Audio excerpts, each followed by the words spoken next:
일어나셔서 왕이신 나의 하나님 찬양합니다.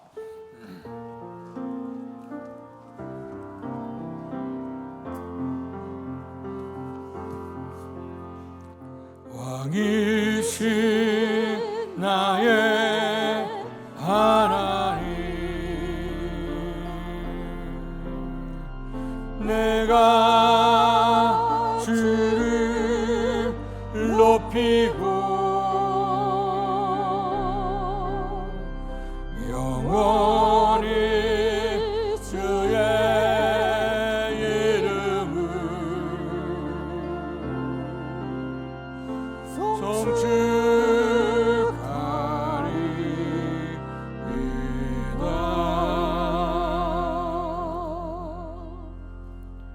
여호와께서 좋은 것을 주시리니 우리 땅이 그 산물을 내리로다. 의가 주의 앞에 앞서가며 주의 길을 닦으리로다. 복되신 아버지 하나님, 은혜와 사랑 감사합니다. 우리에게 풍성한 삶을 허락하시기 위해서 오늘도 거룩한 성의를 우리에게 허락하시고 주의 몸된 성전으로 이끌어 주셔서 영과 진리로 예배하며 하나님께서 허락하신 큰 복을 사모하도록 은총 주셔 감사합니다. 드려진 예배가 하나님의 영광을 나타나게 하시고 우리 속에는 큰 결단과 기쁨이 있는 복된 예배 될 수 있도록 은혜를 더해 주시옵소서. 예수님 이름으로 감사하며 기도하옵나이다. 아멘.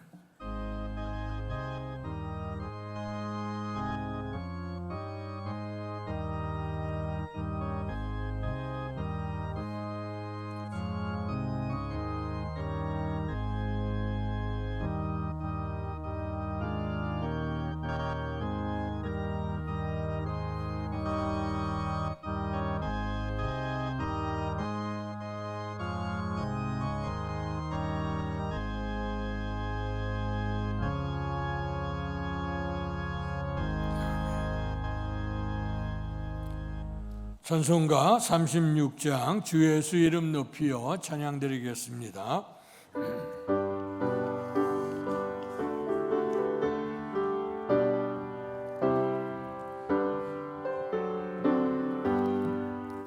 주 예수 이름 높이어 다 찬양하여라. 금멸유관을 들여서 만유의 수찬양. 금멸유관을 들여서 만유의 수찬양.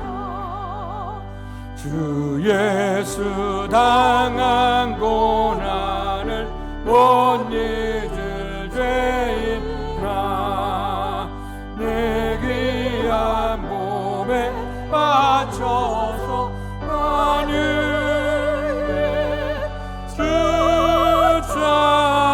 수찬양. 내 귀한 몸에 바쳐서 만유의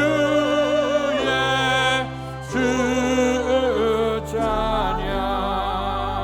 이 지금 위에 거하는 온 세상 사람들 그 크신 이여 높여서 만유의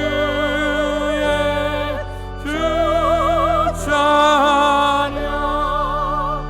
그 크신 이여 높여서 만유의 수찬양. 주 믿는 성도 다 함께 주 앞에 엎드려 무궁한 노래 불러서 만유의 수찬양. 무궁한 노래 불러서 만유의 수찬양.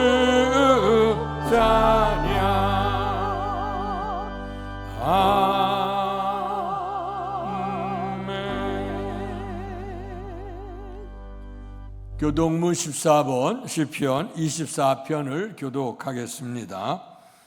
땅과 거기에 충만한 것과 세계와 그 가운데 사는 자들은 다 여호와의 것이로다.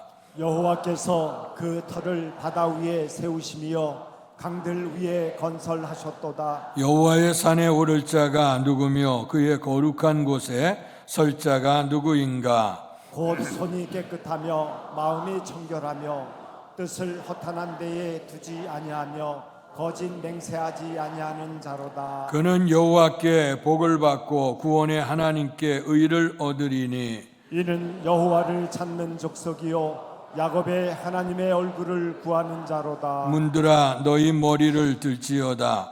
영원한 문들아 들릴지어다. 영광의 왕이 들어가시리로다. 영광의 왕이 누구시냐? 강하고 능한 여호와시요 전쟁에 능한 여호와시로다. 문들아 너희 머리를 들지어다. 영원한 문들아 들릴지어다. 영광의 왕이 들어가시리로다. 영광의 왕이 누구시냐? 만군의 여호와께서 곧 영광의 왕이시로다. 아멘.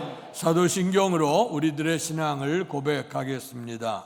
전능하사 천지를 만드신 하나님 아버지를 내가 믿사오며 그 외아들 우리 주 예수 그리스도를 믿사오니 이는 성령으로 잉태하사 동정녀 마리아에게 나시고 본디오 빌라도에게 고난을 받으사 십자가에 못 박혀 죽으시고 장사한 지 사흘 만에 죽은 자 가운데서 다시 살아나시며 하늘에 오르사 전능하신 하나님 우편에 앉아 계시다가 저리로서 산 자와 죽은 자를 심판하러 오시리라. 성령을 믿사오며 거룩한 공회와 성도가 서로 교통하는 것과 죄를 사하여 주시는 것과 몸이 다시 사는 것과 영원히 사는 것을 믿사옵나이다. 아멘. 성령 1장으로 하나님께 영광 돌리시겠습니다. 만복의 근원 하나님 온 백성 찬송 드리고 저 천사여 찬송하세 찬송 성부 성자 성령 아멘.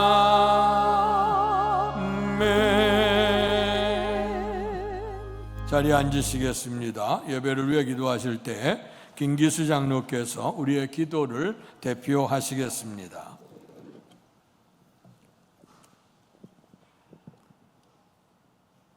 지금도 살아계셔서 우리의 삶을 인도하시고 주관하시는 살아계신 하나님 아버지, 지난 한 주간도 저희들을 무더위와 위험 가운데 지켜주시고 거룩하고 구별된 주님의 날, 주님의 전에 나와 감사와 영광 돌릴 수 있도록 예배드리게 하시니 감사드립니다. 지난 한 주간도 세상 속에 흩어져 살면서 우리의 믿음이 연약하여 알고 지은 죄 모르고 지은 죄, 주님 저희들을 불쌍히 여겨주셔서 보혈의 피로 깨끗이 씻음받고 감사로 주님 앞에 나아가게 하옵소서. 아멘. 성령 강림 절기를 보내고 있습니다. 죽음에서 부활 승천하시고 우리에게 보혜사 성령님을 보내주심으로 말미암아 성령의 인도하심으로 날마다 세상 죄악 가운데 항상 승리하며 살게 하여 주시옵소서. 아멘. 이곳에 세워진 주님의 몸된 교회가 세상의 풍파와 사단의 권세 가운데도 흔들리지 않고 굳건히 세워져 빛을 발하며 영혼 구원과 선교의 사명 넉넉히 감당하게 하시옵소서. 아멘. 이 나라 이 민족을 긍휼히 여겨 주시옵소서. 하나님을 대적하는 흑암의 권세와 악한 세력들 다 물리쳐 주시고 하나님의 공의와 정의가 바로 세워지게 하시옵소서. 장마와 집중호우로 인해 곳곳에서 많은 피해가 발생하고 있습니다. 어려움 당한 자들에게 새 힘 주시고 다시금 용기와 희망으로 일어나 회복되게 하시옵소서. 이 시간 교회를 위해 기도합니다. 주일학교 중고등부 여름 수련회와 청년부 비전 트립 등 여름 행사 일정도 주님 주관하셔서 은혜 가운데 잘 진행되게 하시고 다음 세대를 이어갈 귀한 우리의 자녀들이 신앙으로 발에 태워져 믿음의 유산을 이어받고 세상 속에서 빛을 발하며 구별되이 살게 하여 주시옵소서. 이 시간 말씀 전하실 담임 목사님 성령께서 붙들어 주셔서 풍성한 은혜로 강단을 채워주시고 말씀을 통해 우리 심령이 깨어나고 회복되어 한 주간도 세상 속에서 살아갈 때에 빛과 소금으로 늘 승리하며 하나님의 영광 나타나며 살게 하여 주시옵소서. 이 시간 육신의 아픔과 마음의 상처, 경제적인 어려움으로 낙심당하는 성도들 성령의 인도하심으로 치유되게 회복되게 하옵소서. 그리하여 주님을 섬기는 귀한 지체들로 다시금 일어나 쓰임받게 하여 주시옵소서. 예배를 위해 여러 모양으로 섬기는 손길들을 기억해 주시고 저들의 삶 속에서도 항상 기쁨과 감사로 차고 넘치게 하옵소서. 모든 영광과 찬양을 주님께 돌리며 우리의 삶의 주관자 되시는 살아계신 우리 주 예수 그리스도의 이름으로 감사하며 기도를 드립니다. 아멘.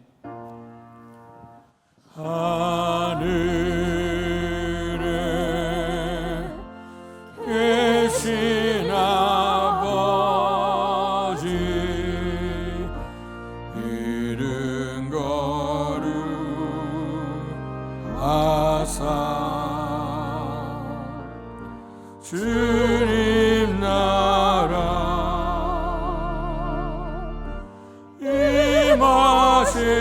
임하시고 뜻이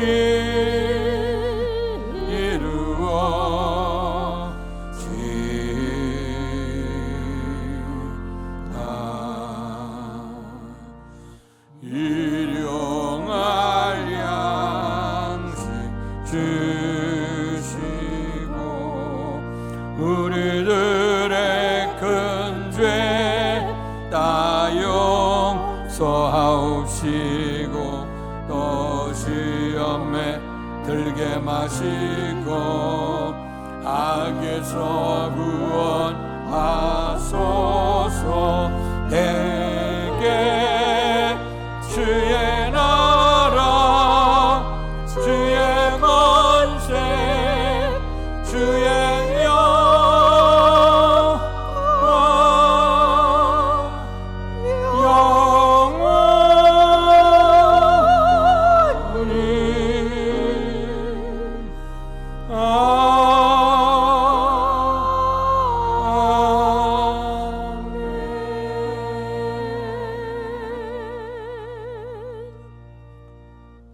오늘 우리에게 허락해 주신 하나님의 말씀은 구약성경 사무엘하 6장 6절에서 11절까지의 말씀입니다.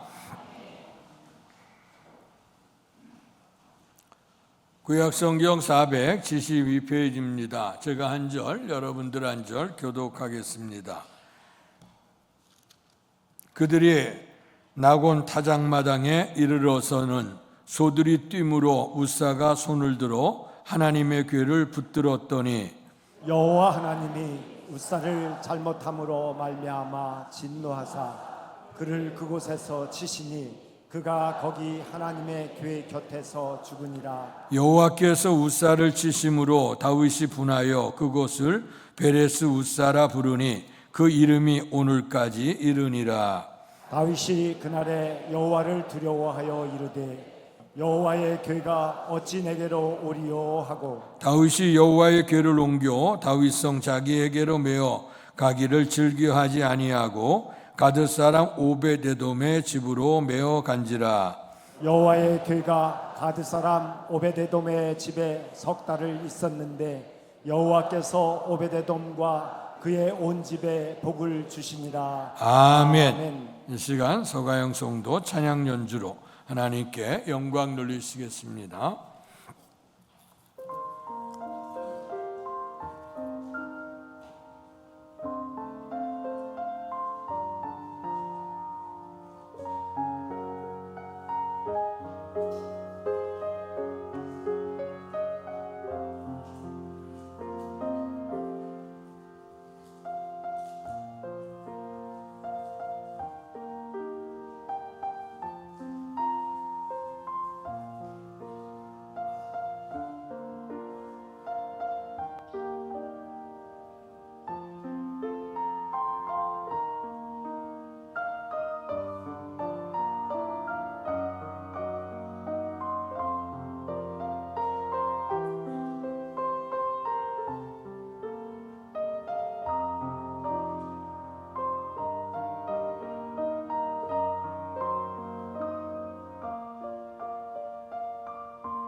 아멘. 감사합니다. 우리가 지쳐서 홀로 남겨지고 힘이 없고 쓰러질 수밖에 없을 때 우리에게 오셔서 지지해 주시고 힘 주시고 능력 주시는 하나님의 크신 은총과 충만한 복이 여러분 모두에게 임하시기를 주의 이름으로 축원합니다. 오늘 이 아침에 따라서 하시죠. 바르게 믿고 바르게 살자. 이런 제목으로 같이 말씀을 나누겠습니다.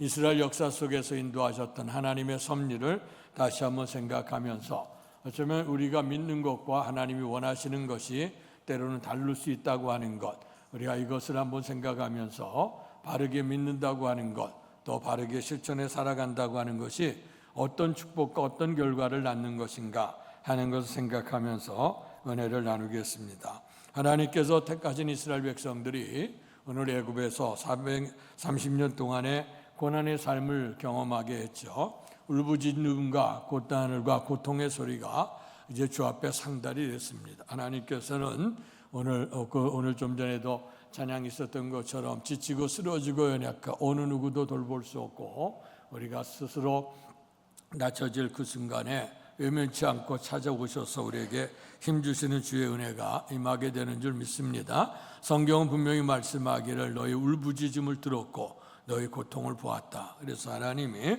모세를 통해서 이스라엘을 출애굽을 시킵니다. 그래서 이제 그들에게 강력한 능력의 역사를 이루게 되고 홍해를 가르고 이제 그들이 가나안 땅으로 들어갑니다. 하나님께서 하나님의 백성들을 이제 시내 광야에 머물게 하고 시내 산으로 모세를 불러오시면서 하나님과 하나님의 택한 백성의 약속을 주십니다. 하나님의 계율 율법 말씀을 주시면서 이 말씀을 들어서 순종하면 너희는 내 백성이 될 것이고 나는 너희의 하나님이 될 것이라고 하는 이러한 놀라운 축복을 주셨죠.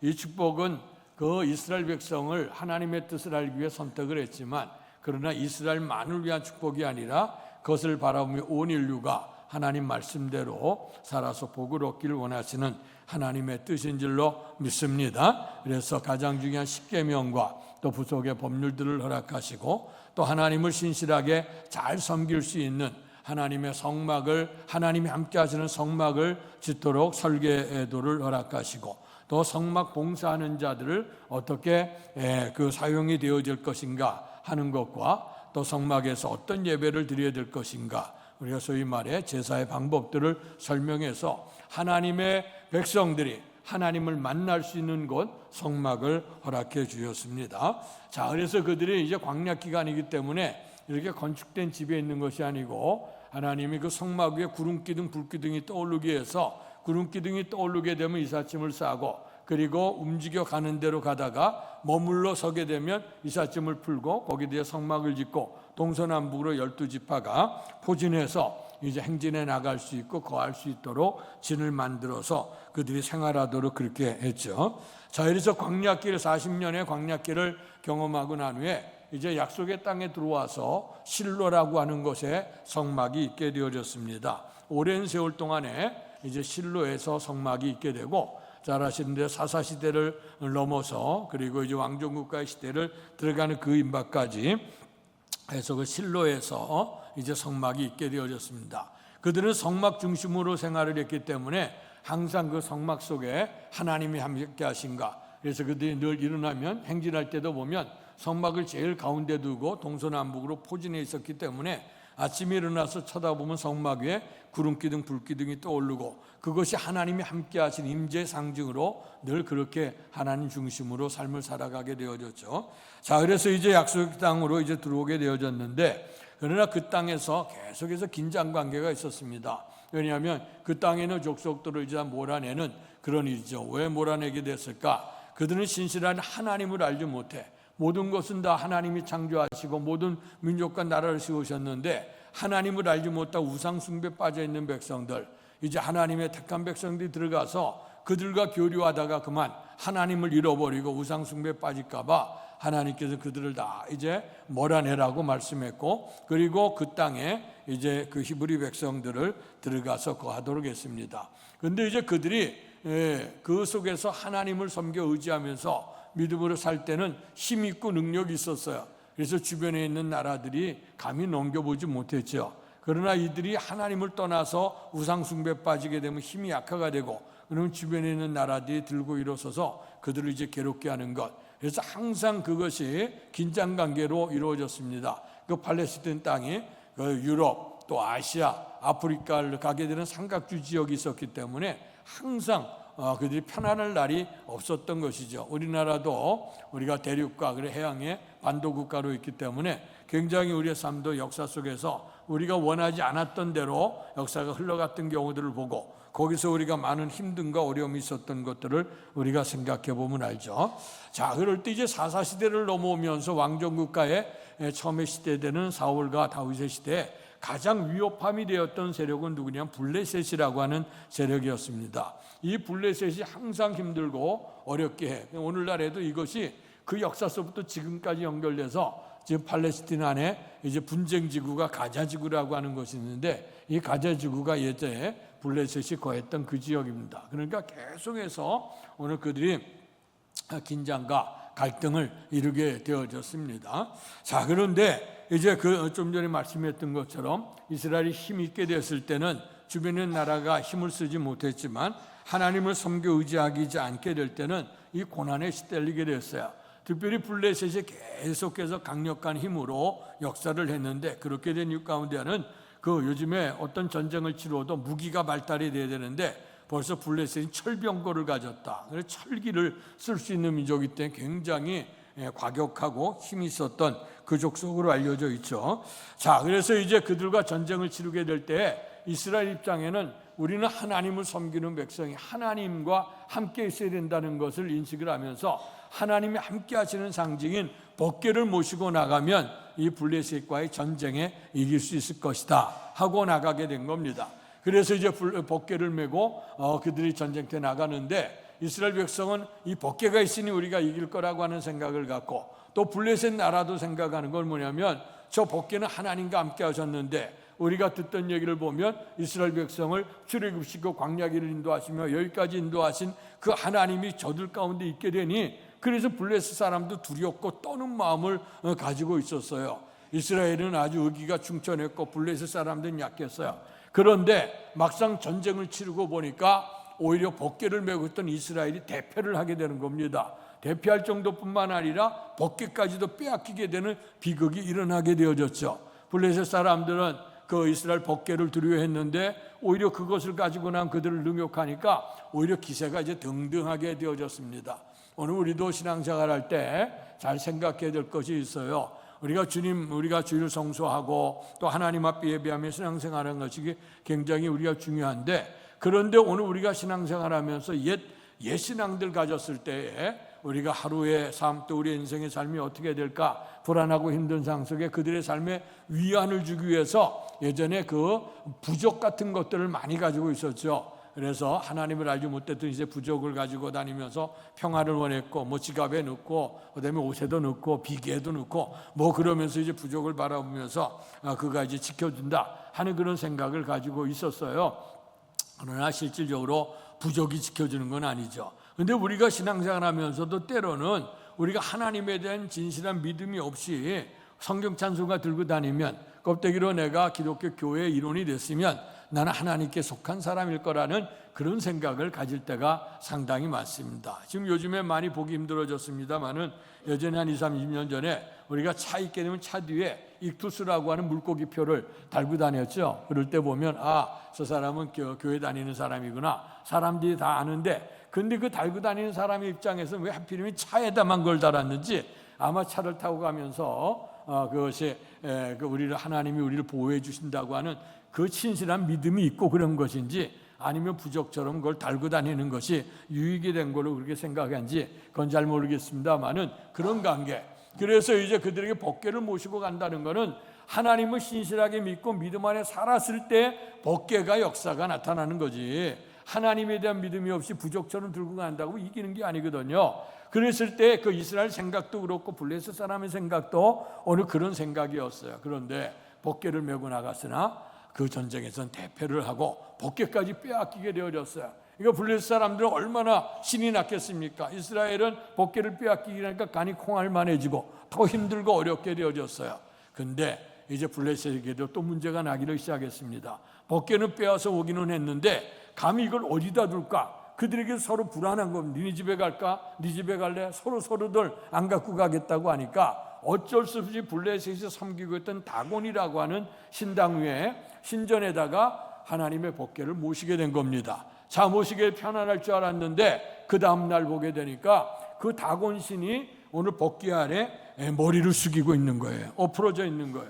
어느 누구도 오지 않았는데 그렇게 된 겁니다. 그러니까 이상하다. 그래서 다시 이 다곤 신상을 세우고 그리고 그 다음날 지났는데 그 다음날에 가보니까 머리가 잘리고 손이 잘려서 몸뚱이만 남아서 오늘 법궤에다가 숙이고 있는 거예요. 뿐만 아니라 그 블레셋 땅에 독종이 나기 시작하고 힘든 여러 가지 악행들이 나타나기 시작하면서 곤고한 일들이 벌어진 겁니다.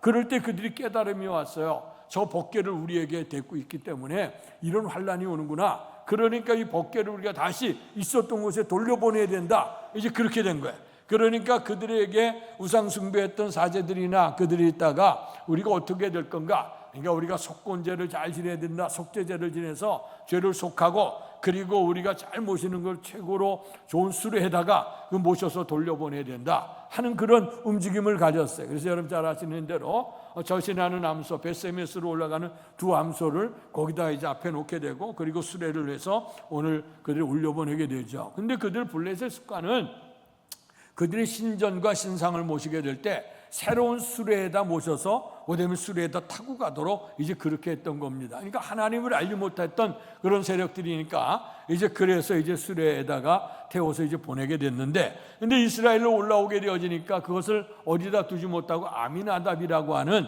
곳에다가 이제 머물러 두게 했습니다. 그리고 난 다음에 하나님에 대한 관심이 점점점 없어져서 거기서 70년이라고 하는 세월을 아미나답의 집에 머무르게 되어졌습니다. 사사시대를 넘어가면서 사사기의 마지막에 보게 되면 이스라엘에게 왕이 없으므로 사람들마다 자기 옳은 소위대로 행했다 하는 말씀이 등장을 하지 않습니까? 그것은 뭐냐면 하나님의 은혜 안에 이 땅에 왔고 하나님의 은혜 안에 살아야 복을 받아야 된다고 하는 걸 분명히 말씀으로 들려줬는데도 불구하고 하나님에 대한 간절함과 믿음이 점점 사라진 시대가 되어졌어요. 그리고 이제 사사시대가 지나가게 되고 왕정국가가 진행되면서 사울왕이 또 하나님을 신실하게 섬기지 않았던 왕이었기 때문에 어느 누구도 하나님에 대한 관심, 특별히 그 하나님의 성막, 법궤에 대한 관심이 아무도 없었습니다. 자, 그렇게 됐던 그런 시대예요. 자, 그래서 아미나답의 집에 70여 년 동안 이제 머물러 있다가 사울왕이 가고 그리고 다윗이 왕이 올랐습니다. 오늘 잘 아시는 대로 다윗에게 역사했던 하나님의 섭리를 보죠.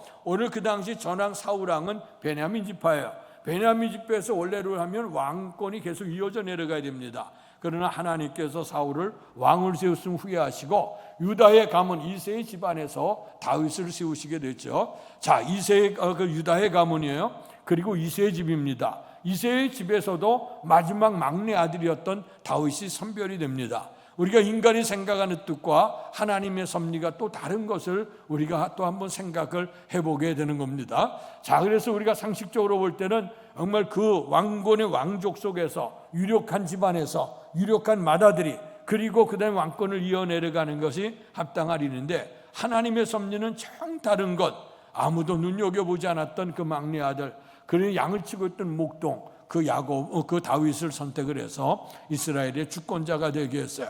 그러면서 나라가 혼란하고 어려웠어요. 그러나 하나님이 다윗과 함께 하심으로 말미암아 강성한 나라를 이루게 되고 다윗의 시대에 그의 영토가 가장 넓은 그런 영토를 차지할 수 있는 그런 축복을 받게 됐죠. 자, 그러고 나서 우여곡절 참 어려운 일도 많이 겪었어요. 그러면서 시온산을 정복을 하고 거기에 이제 왕궁을 세워가면서 새로운 터전을 예루살렘에 두기로 이제 생각을 하게 되어졌죠. 그래서 나라도 견고해지고 왕궁도 짓고 나라가 편안해지기 시작하니까 그때 다윗의 마음속에 그 앞에 있었던 사람 어느 사람도 마음에 두지 않았지만 하나님의 법궤가 생각이 난 겁니다. 우리는 편안한 집에 있게 되는데 아직도 하나님의 법궤가 저렇게 초라하게 있는 듯 없는 듯 거기서 머물러 있구나. 이제 이래서는 안 되겠다. 하나님의 법궤를 우리가 예루살렘으로 모시고 와야 된다. 하나님의 법궤를 모시고 온다고 하는 얘기는 하나님을 마음의 중심에 두고 살겠다고 하는 그런 결단이죠.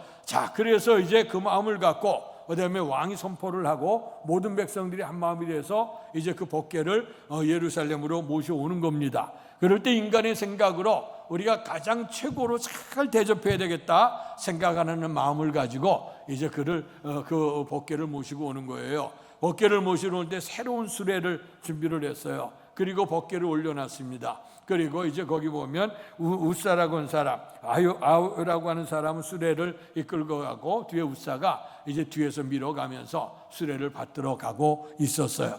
자, 그럴 때 사람을 3만 명을 동원했답니다. 3만 명을 동원해서 국가적인 잔치요, 하나님이 우리 가운데 임재하시죠, 들어오시죠, 하나님의 영광이 회복된다 이러면서 축제의 자리가 벌어지게 되어졌어요. 그래서 모든 사람이 주의하고 3만 명이 오늘 그들의 수레를 이끌고 가고 축제가 되어졌는데, 이제 이 수레가 올라가다 보니까 길이 어떻게 됐는지 아니면 그 수레를 몰고 있는 소들이 어떻게 됐는지, 이게 소들이 날뛰기를 시작한 겁니다. 그렇게 되니까 이 수레가 흔들흔들거리고 법궤를 모셨는데 법궤가 막 쓰러지려고 하는 거예요. 그랬더니 거기에 그 수레를 모시고 갔던 우사가 오늘 법궤가 무너지지 않도록 손을 댔어요. 손을 대는 순간에 우사가 죽게 됐어요. 참, 그렇게 되니까 축제의 자리가 금방 싸늘한 분위기로 되어졌어요. 그럴 때 그들의 생각이 왜 이런 일이 있을까? 이 좋은 날에 왜 이렇게 악재가 등장을 할까? 우리 인생 속에도 그런 일들이 많이 있지 않습니까? 좋은 날에 참 이렇게 어려운 일들이 벌어지게 될 때 슬픔, 그 기쁨은 다 사라지게 되고 슬픔이 자리 잡게 되고 낙심하게 되는 경우들이 종종 있지 않습니까? 오늘 국가적인 정말 놀라운 일이고 다른 것이 아니고 하나님의 법궤를 모셔드리는 것, 하나님이 우리 가운데 임재하심을 기다리면서 모시고 가던데 오늘 거기에 우사가 죽게 되니까 얼마나 분위기가 썰렁했겠어요. 그러니 이제 잔치는 파장이 되어지고 문제는 이 법궤인데 이 법궤를 누가 모셔갈까 하는 생각이, 어느 누구도 관심을 안 두고 어느 누구도 모셔가려고 안 그래. 이거 갖고 있다가 큰일 날 거라고 하는 생각을 가졌어요.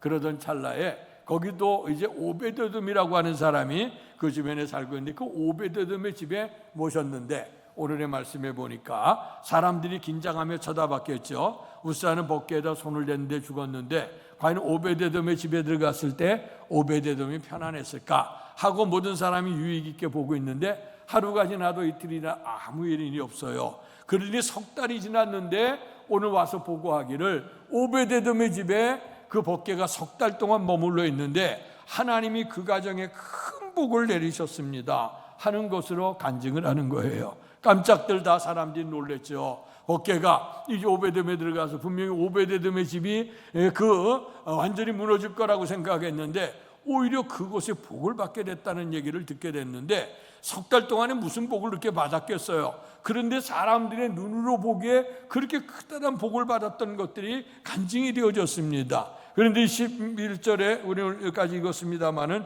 12절에 보니까 여호와께서 하나님의 괴로 말미암아 오베데돔의 집과 그의 모든 소유에 복을 줬다. 오베데돔의 집과 소유에 복을 줬다고 하는 것, 이것이 모든 사람들에게 알게 됐다고 하는 거예요.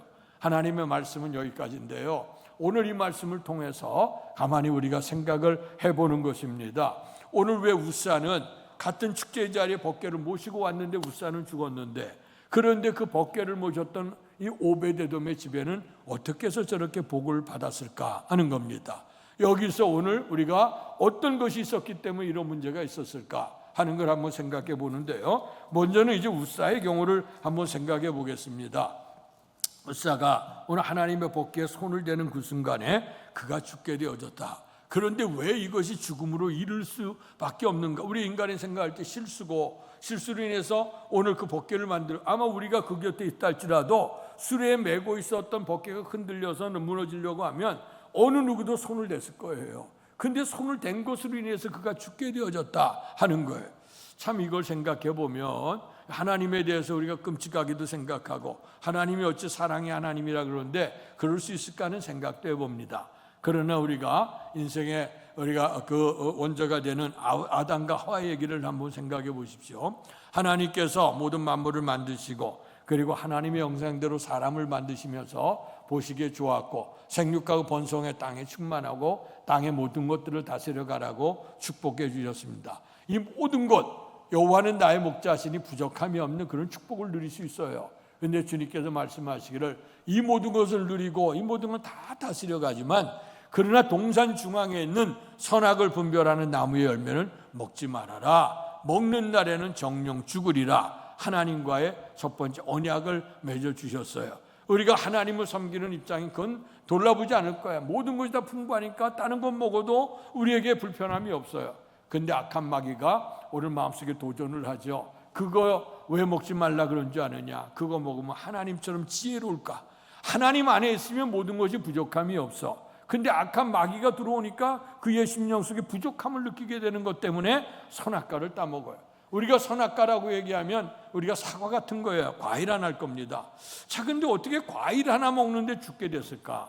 과일 하나 먹었는데 그 죄악이 모든 사람이 와서 지금 모든 사람이 죄를 범해 하나님의 영광이 이르지 못하고 다 죽게 되어졌을까? 우리가 생각할 때는 별거 아닌 건데, 아무것도 아닌 건데 하는 생각을 하기가 쉬워요. 그러나 오늘 그 선악과는 뭐냐? 하나님 말씀이었죠. 하나님의 법도 안에 있어요. 그래서 우리가 하나님의 법도를 지킬 때는 영생하는 복을 누리지만 하나님의 법에 불순종하는 순간에 인생에 죽음이 온다는 거예요. 멸망이 온다는 사실을 선악과를 통해서 가르쳐 준 겁니다. 오늘 우사의 사건도 똑같은 거예요.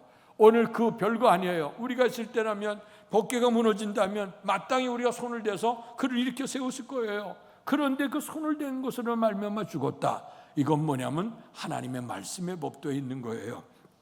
구약 성경에 보면 오늘 이스라엘 백성들이 오늘 법궤를 말러 갈 때 어떻게 말씀을 하셨냐면, 이제 성막을 짓게 되어질 때에 성막을 다 이제 만들고 나서 이제 성막을 이제 이동해 나갈 때, 구름기둥 불기둥 이동할 때 어떻게 그들이 이것을 이동해 내냐면, 아론과 그 아들들이 먼저는 성막에 있는 기물들을 다 쌉니다. 사람들이 보이지 않게 그들이 제사장들이 싸되, 성막은 어디면 성소와 지성소에 있는 휘장이 있어요. 그 휘장으로 덮개를 덮도록 만들었고, 그 다음에 그 수달의 가죽 그것을 덮도록 했어요. 그리고 채를 깨서 그다음에 레위 지파 고핫 자손들이 어깨에 매서 그것을 날르도록 그렇게 되어져 있어요. 자, 그렇게 되어진 것들 가운데 그럴 때 역사가 나타났는데, 이스라엘 백성들이 이제 요단강을 건너게 되어지게 될 때에 하나님께서 그들 역사를 이루게 될 때 어떻게 했냐? 법궤를 맨 제사장이 오늘 앞장서서 요단강에 발을 밟는 순간에 요단강이 갈라지게 되고 이스라엘 백성이 육지처럼 건너는 역사가 일어났죠. 뿐만 아니라 여리고성을 함락시킬 때도 법궤를 맨 제사장들 앞장이 서게 됐을 때 6일 동안 6바퀴 돌고 7일째 되는 7바퀴를 돌았어요. 그럴 때 여리고성이 무너져 내리는 역사가 있었어요. 그건 뭘 상징하냐면 하나님이 그 가운데 계신다는 거야. 그걸 상징하기 위해서 법궤를 매도록 말씀을 했거든요. 오늘 출애굽기 25장에 보면 하나님께서 법궤를 만들도록 했고, 성소가 있고 지성소가 있고 지성소 안에 법궤가 있는데, 법궤 위에는 법궤 위에 뚜껑이죠. 뚜껑 옆에 수랍, 그러니까 그룹이라고 하는 두 천사가 있어요. 두 그룹의 천사 형상이 있는 그 가운데 그 뚜껑이 속죄소라 그랬고, 주님께서 이 속죄소에서 내가 너와 만날 것이라고 하는 말씀을 주셨어. 그러니까 이 법궤라고 하는 얘기는 하나님이 그들 가운데 함께 하신다고 하는 약속의 말씀인 줄로 믿습니다. 그런데 하나님을 섬기는데 내 기분과 내 감정으로 섬기는 게 아니라 하나님의 말씀대로 섬겨야 된다고 하는 것을 말씀해 주고 있는 거예요. 그래서 법궤를 쌀 땐 제사장이 법궤를 싸고, 그리고 휘장을 넣고, 그리고 이제 고핫 자손들이 오늘 어깨에 메고 날르는 것이 하나님의 법도였다고 하는 겁니다. 그런데 오늘 인간의 생각으로 하나님의 법궤를 모셔드리는데 우리가 최고로 잘 모셔드린다, 최고의 것으로 영광스럽게 오늘 모셔드린다고 하는 그런 의미가 있었어요. 물론 하나님의 영광도 구하지만, 그러나 한편은 다윗과 오늘 백성들의 마음속에는 이 나라가 이렇게 견고해졌다고 하는 것, 이 법궤를 모시는 3만 명이나 되는 사람들이 그 다음에 그것을 모시면서 왔다고 하는 것, 만천에 이렇게 위대한 나라와 위대한 왕의 권세, 아마 이런 것들을 자랑하고 싶은 마음도 혹시 있었을지는 모르겠어요. 그러나 어쨌든 간에 오늘 그들이 인간의 편의대로 우리가 가장 좋은 최고의 새 수레에다가 그리고 법궤를 모시고 모든 사람이 찬양과 나팔을 부르면서 3만 명이나 되는 인도자들이 쫙 서서 오늘 모셔드리는 모습이 얼마나 아름답고 얼마나 귀했겠어요. 근데 그것은 인간의 생각이었다는 거예요. 오늘 유사가 죽게 된 건 뭐냐? 하나님을 믿을 때 하나님의 방법대로 하나님 말씀대로 믿어야 된다는 것을 우리에게 가르쳐 주신 줄로 믿습니다. 늘 비유로 말씀을 드립니다마는 우리가 이제 모든 이런 그 전자제품이나 이런 물건들이 만들어지게 될 때 새로운 물건에 대해서는 우리가 사용법을 잘 알 수가 없어요. 그러면 우리가 어떻게 되냐면 사용법을 우리가 익혀서 그렇게 사용해야 그 물건이 잘 돌아가, 기계가 잘 돌아가요. 근데 우리가 알지 못하는 우리 사람이 잘못 만지게 되면 고장내거나 또 이렇게 돼서 제대로 운영하지 못하는 경우가 생기지 않습니까? 그래서 꼭 거기에 사용 방법에 따라서 하는 거예요. 마찬가지로 하나님이 세상을 만들었을 때 그냥 만드셨겠느냐? 절대로 아니죠. 우리가 뭐 하나 만들어 설계도가 있어야 돼요. 마찬가지로 하나님이 우주 만물을 만들 때 하나님의 섭리도 하나님의 뜻대로 만드시고 이것을 만드시면서 모든 사람에게 복을 주셨어요. 그러니까 하나님의 말씀대로 살아가면 복이고 하나님 말씀대로 살지 아니하면 죽음, 절망이 임한다고 하는 사실을 하나님께서 보여주신 겁니다. 오늘 여기 사건에서 웃사가 이렇게 죽게 되어졌다는 것, 인간의 생각으로는 이해가 잘 안 돼요.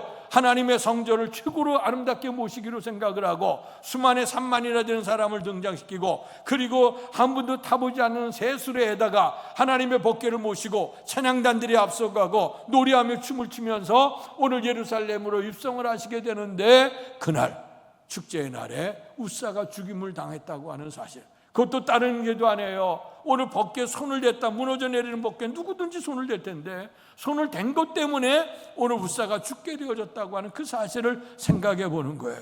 우리의 사람이 생과 사는 어디에 있느냐, 구원과 멸망은 어디에 있느냐, 하나님의 말씀에 순종하는데 구원과 하나님 말씀에 불순종하는데 멸망이 있다고 하는 사실을 우리는 분명 꼭 기억해야 될 줄로 믿습니다. 세상의 모든 사람이 행복하고 다 복되게 살아가지만 그런 마지막 심판은 뭐냐?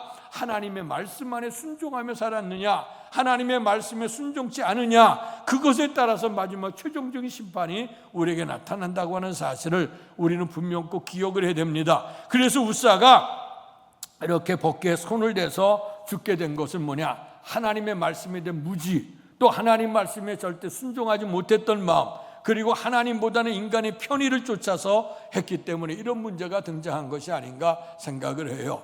이제 오늘 우리는 코로나 바이러스 감염증 시대를 경험을 했습니다. 그러면서 그 이전까지는 우리는 생명처럼 여겼던 것이 있었어요. 주일 성수신앙, 그다음에 우리가 성전 중심으로 예배하는 신앙, 모여서 예배하고 흩어지면 전도하면서 하나님의 역사를 이루는 신앙. 그런데 오늘 어쩔 수 없는 그런 환경으로 인해서 모일 수 없게 되어졌어요.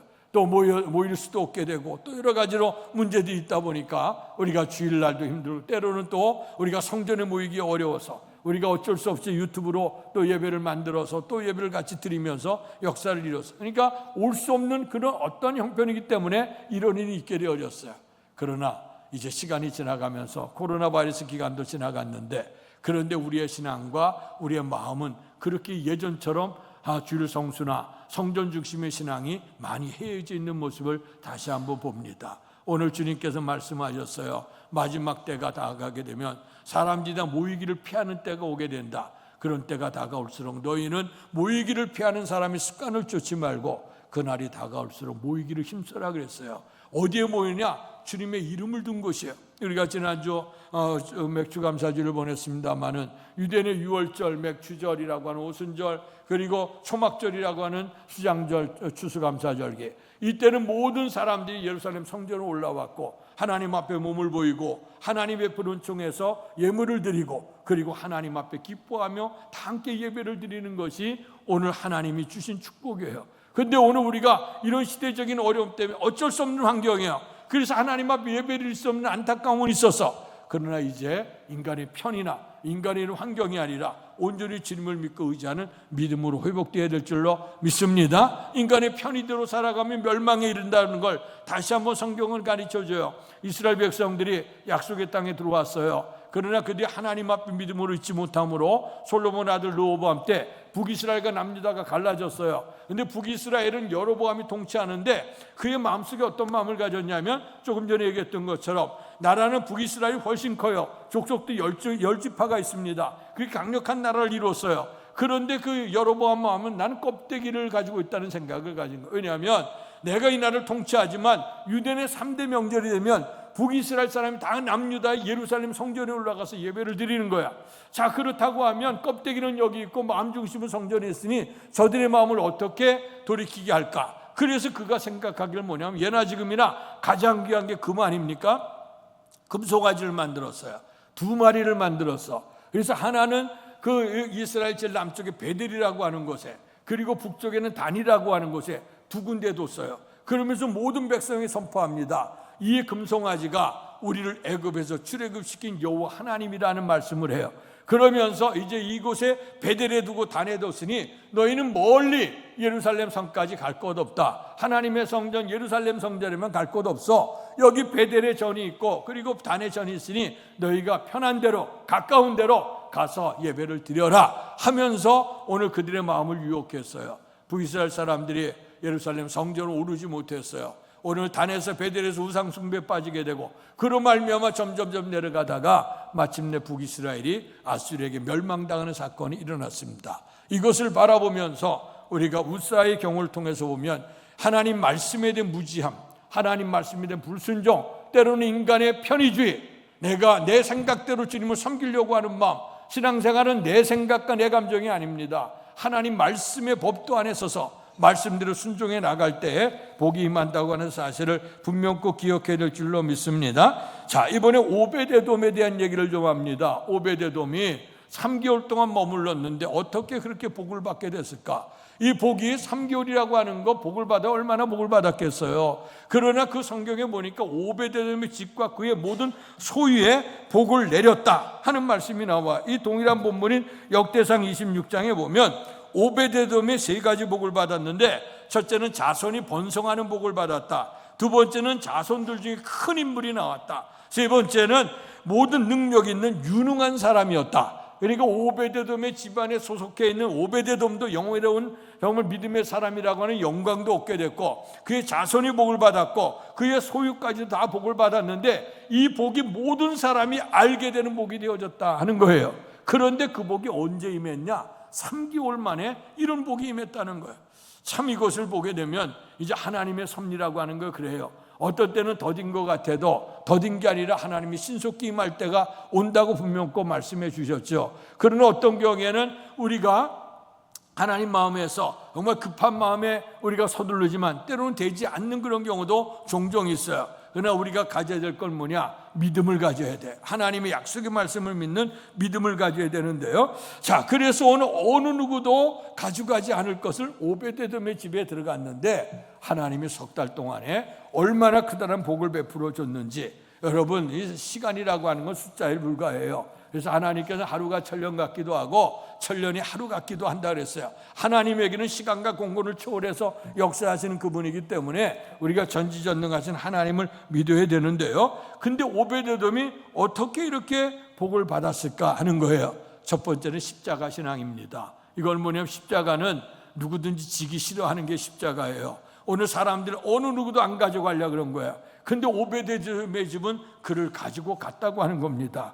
여러분, 우리가 신앙생활 할 때 하나님의 은혜를 기억하면서 기쁘고 즐겁고 자원하는 마음으로 신앙생활하는 게 좋아요. 지난번에 맥주절에도 우리가 하나님께 예배드릴 때 예물을 가지고 올 때 자원하는 마음으로 하나님 베푸는 은총에 대해서 감사한 마음으로 드려라 했잖아요. 주께서 말씀하시기를 너희가 나를 따라오려거든 자기 십자가를 지고 따라오라고 말씀했어요. 요즘에는요, 기독교 신앙 안에도 마찬가지지만 하나님의 축복을 받으라고 하면 아멘하지, 그러나 고난과 십자가의 길에 동참하라 그러면 대부분 다 고개가 숙여져요.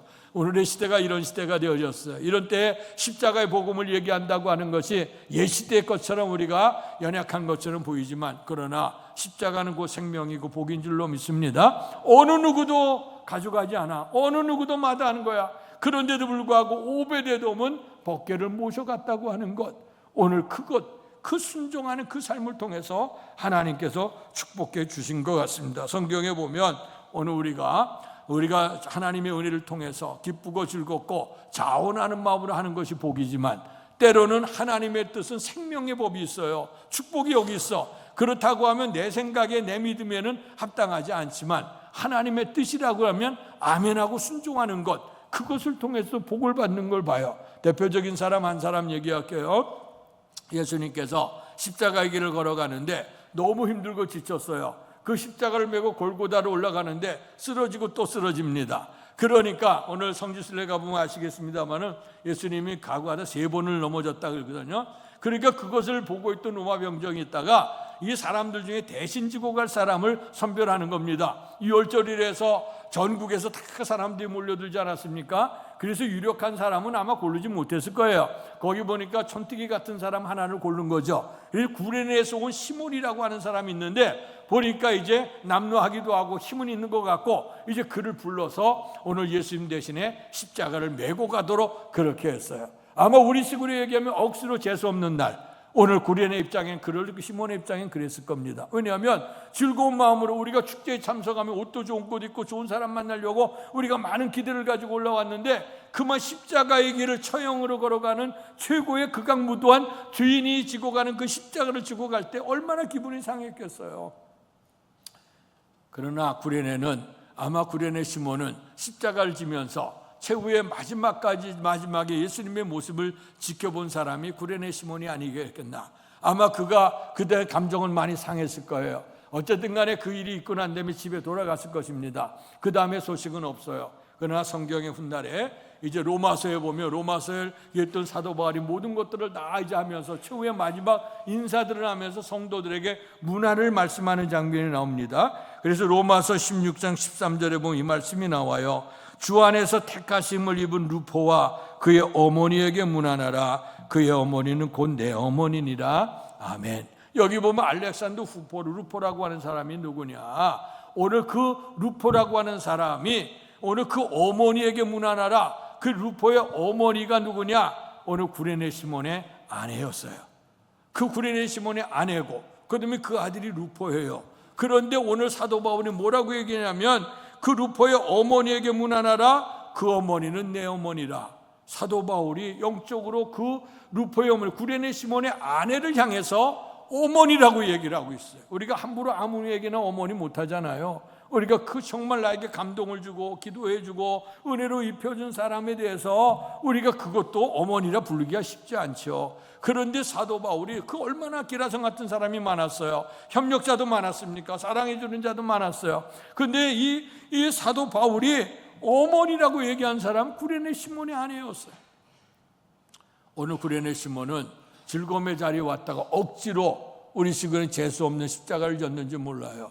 그러나 억지로 진 십자가가 오히려 주님을 십자가의 인류를 구원할 수 있는 십자가가 되어졌고 그 사건을 아마 집에 들어가 얘기했을 것이고 그들의 마음속에 주님에 대한 영접이 있었을 것이고 초대교회 위대한 지도자가 된 것을 봅니다. 그래서 우리가 주회를 하게 될 때 기쁘고 즐겁고 자원하는 마음, 나를 죄 가운데 구원하시는 은혜가 있으니까 이것도 주님 앞에 예배도 드리고 기도도 하고 헌신도 하고 봉사도 하지만 때로는 이 주의 길을 걸어가는 것이 생명의 길이에요.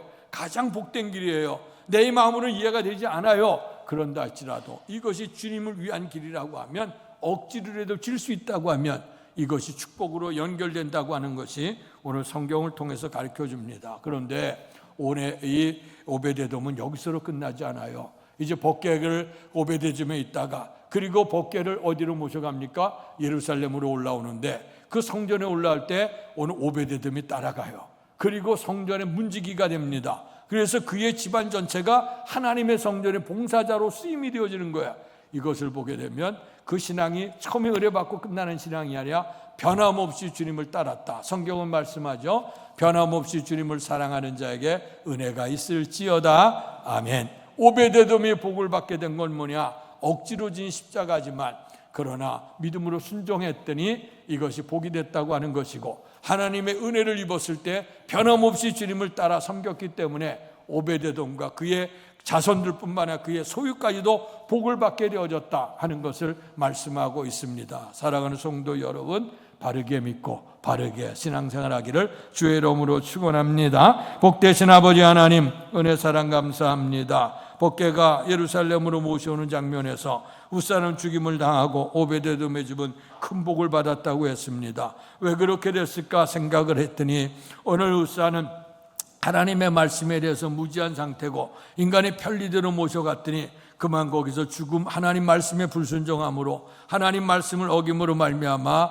그에게 죽음이 임했습니다. 그러나 오베데돔은 어느 누구도 데려가려고 하지 않는 이 법궤를 모시고 순종하는 마음으로 들어갔습니다. 때로는 억지로라도 주의 거룩 같은 순종했습니다. 마침내 하나님께서 오베데돔의 집에 복을 주셨고 그 복이 그것으로 끝나는 것이 아니고 이제 하나님의 성전에 올라가 성전 봉사자, 성전 문지기로 평생을 통해서 하나님의 영광을 이루게 됐는데 하나님이 그의 자손과 오늘 그의 소유에게 복을 주셨다고 성경은 우리에게 증언해주고 있습니다. 신앙생활은 내 기분과 내 감정으로 하는 것 아니라 하나님의 말씀과 하나님의 뜻에 순종하며 살아가는 것 신앙인 줄로 믿습니다. 바르게 하나님을 믿게 하시고 바르게 실천함으로 말미암아 하나님께 영광을 있고 우리의 삶에 복이 될 수 있는 신앙생활 되도록 축복해 주옵소서. 예수님 이름으로 감사하며 기도하옵나이다. 아멘. 말씀 생각하시면서 찬송가 546장 부르시며 준비하신 헌금을 하나님께 봉헌하겠습니다.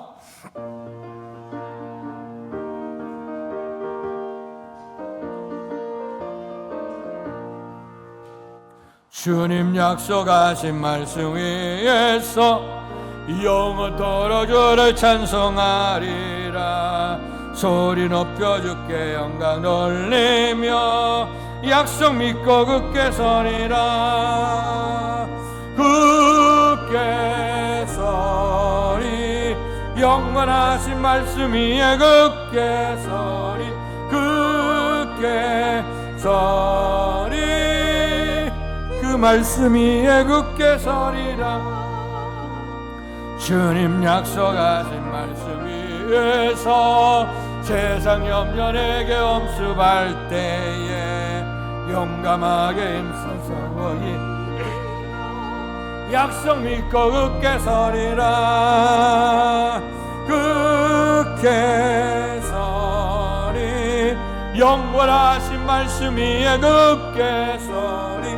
굳게 서리 그 말씀 위에 굳게 서리라.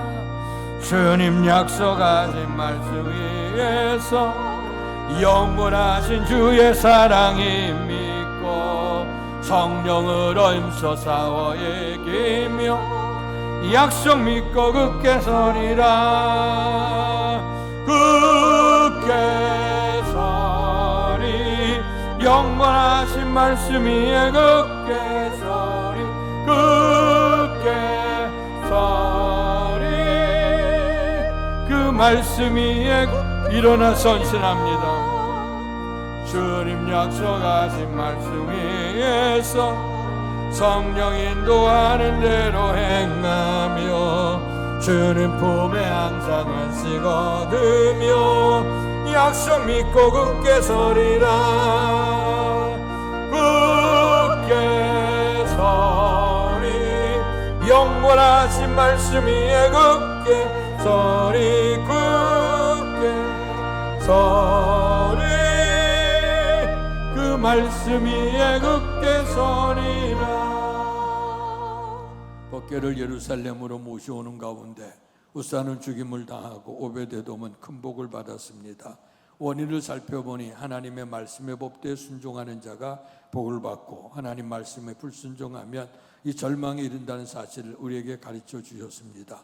이제 죄된 길에서 돌이켜서 생명의 길로 올 수 있도록 주님께서 은총을 베풀어 주셨습니다. 이러한 소중한 은혜를 잃어버리지 않게 하시고 하나님께서 베푸는 은혜에 대해서 늘 감사한 마음으로 사는 성도들이 될 수 있도록 축복해 주옵소서.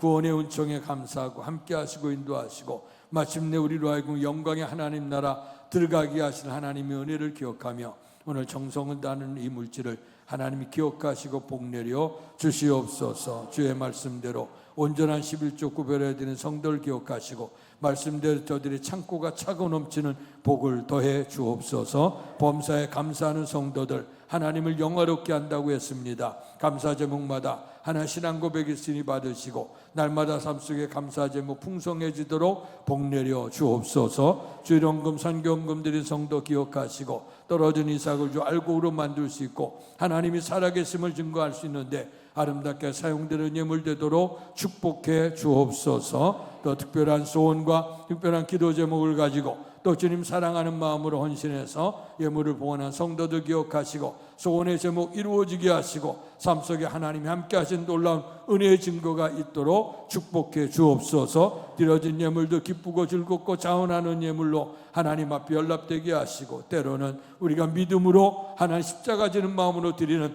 그 예물도 하나님의 영광을 나타낸다고 하는 걸 기억하고 그래서 우리가 기왕이면 기쁘고 즐겁고 자원하는 마음으로 하나님께 연락할 수 있는 복된 성도들 예물이 되도록 축복해 주옵소서. 또한 성전 봉사에 힘쓴 성도들을 기억해 주옵소서. 아름다운 예배가 드려지기까지 봉사한 무리들을 기억하여 주시고 건강과 생명의 복을 늘 허락해 주시옵소서. 특별히 성도의 찬을 제공하는 가정을 기억해 주옵소서. 하나님의 은혜 가운데 새로운 삶의 터전을 옮기게 하시고 그 은혜 감사한 마음으로 예물을 봉헌하고 모든 사람들에게 같이 이렇게 아름다운 행복을 줄 수 있도록 은총 주셔 감사합니다. 삶 속에 늘 주님이 함께 하심으로 말미암아 기도하고 생각하는 모든 일이 형통한 은혜가 될 수 있도록 축복해 주옵소서. 못다고 한 것까지도 하나님께서 기뻐 받으시고 또한 하나님께서 저들의 삶을 어루만지셔서 풍성한 복을 허락해 주실 줄 믿습니다. 감사하며 예수님 이름으로 기도하옵나이다.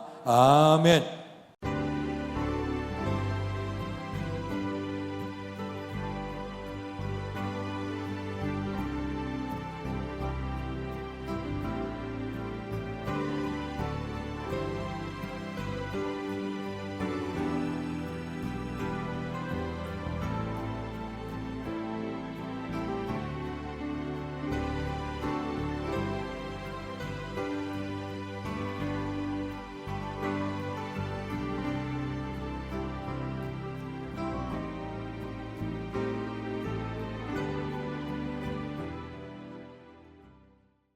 일어나셔서 날 구원하신 주 감사 찬양 부르시고 축도함으로 예배를 마치겠습니다. 날 구원하신 주 감사 모든 것 주신 지난 추억이네 감사 주 내 곁에 계시네 향기로운 봄철에 감사 외로운 가을날 감사 사라진 눈물도 감사 나의 영혼 평안에 응답하신 기도 감사 거절하신 것 감사 해처럼 높으신 감사 모든 것 채우시네 아픔과 기쁨도 감사 절망 중 위로 감사 측량 못할 은혜 감사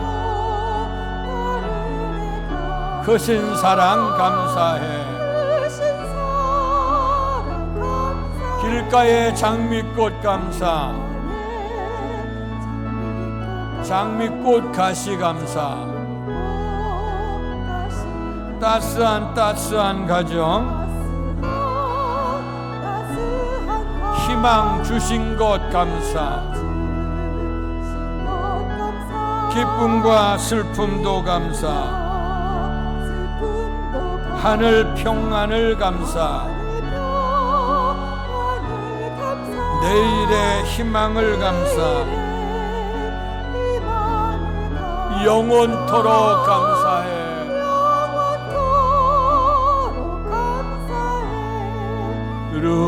율법교회 주심을 감사 좋은 성도들 감사 고난 중에 외로 감사 영광 올려드리네 지나온 반백년 감사 함께하람 날 감사 새 세대 새 축복 감사 영원토록 감사해. 날마다 삶의 현장 속에서 하나님의 뜻을 행할 것인지 아니면 인간의 뜻과 인간의 생각으로 살아야 될 것인지 날마다 판단해야 될 그 기준 앞에 설 때가 많습니다. 우리에게 말씀이 부족해서 때로는 믿음이 부족해서 환경으로 흔들리고 내 생각으로 흔들릴 때도 많습니다. 오늘 여기 보니 사람의 생각으로 하나님 말씀에 무지한 연고로 오늘 울사는 죽임을 당했다고 했습니다.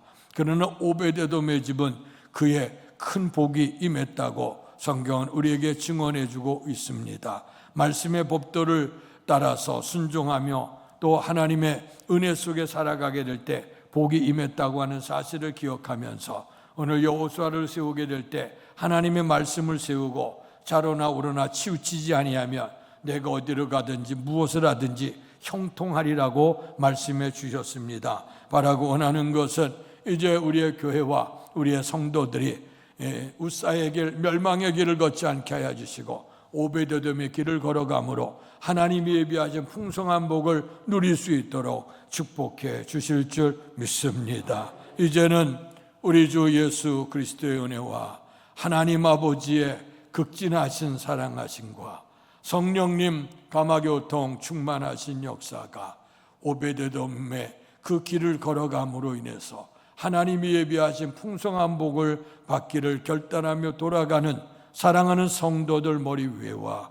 가정과 사업과 자녀 위에 그리고 주께서 피주어 세우신 주의 몸된 교회와 이 나라 이 민족과 우리를 통해 역사하시는 세계 선교 현장 위에 이제로부터 영원토록 함께 계시기를 간절히 축원하옵나이다.